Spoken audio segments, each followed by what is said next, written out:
Vous avez raison de poser cette question, car malheureusement, beaucoup de fausses croyances circulent à ce sujet, même dans le milieu médical.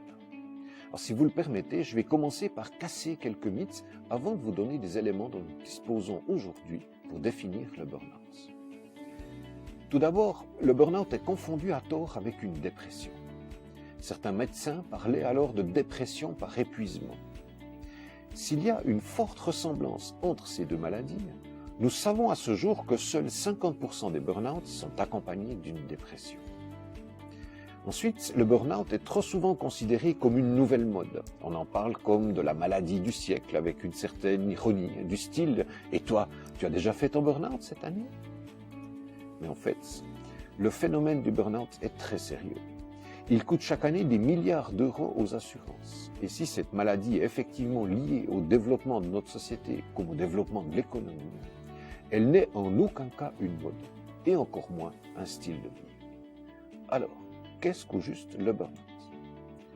Ce terme anglais décrit une situation de brûlure depuis l'intérieur jusque vers l'extérieur, qui se traduit par saturation et épuisement. En français, nous parlerons d'un syndrome d'épuisement professionnel. La médecine définit le burn-out comme un épuisement émotionnel, psychique et physique consécutif à une exposition prolongée et permanente au stress. Mais tout cela est bien technique, n'est-ce pas? Je vais vous donner 7 composantes du burn-out. Bien entendu, beaucoup d'entre nous risquent de s'y retrouver, mais inutile de paniquer. Cela ne signifie pas pour autant que vous soyez en burn-out. Car tel que le précise la définition que nous avons entendue tout à l'heure, ces 7 éléments sont présents sur une période prolongée et permanente, que l'on peut également définir comme signaux d'alarme. Alors, premièrement, le burn-out se manifeste par une hyperactivité qui aboutit à une fatigue qu'on n'arrive plus à récupérer, tout en ayant de très hautes exigences envers soi-même.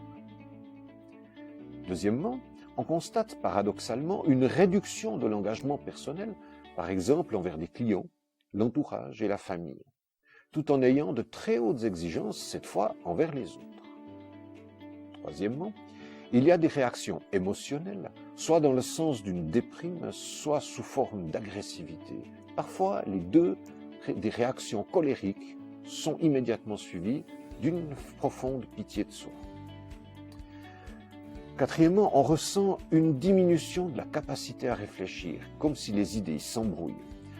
On ressent un manque ou même une perte de motivation, comme de la créativité. Cinquièmement, on rencontre une forme de nivellement émotionnel, comme si les situations qui nous entourent ne nous touchaient plus, comme si plus grand-chose ne nous intéressait. Sixièmement, on constate des réactions psychosomatiques, par exemple des douleurs dans le dos ou dans la nuque, des migraines, des troubles cardiaques, des angoisses, etc., qui nous préoccupent. Enfin, et c'est le 7e signal d'alarme le plus inquiétant, il y a une forme de désespoir, d'abnégation, d'enfermement sur soi, qui malheureusement peut parfois conduire certaines personnes à avoir des pensées suicidaires. Avez-vous l'impression d'être concerné par l'un ou l'autre de ces 7 éléments et que cela dure depuis plusieurs mois? Alors je vous encourage beaucoup à en parler avec votre médecin. Le burn-out n'est ni une faiblesse ni un échec, et encore moins une maladie honteuse. Il est à prendre très au sérieux, comme toute autre maladie. Voilà comment nous pouvons définir en bref le burn-out. Ai-je répondu à votre question? En parcourant les autres rubriques de C'est ma vie, vous y trouverez d'autres informations encore.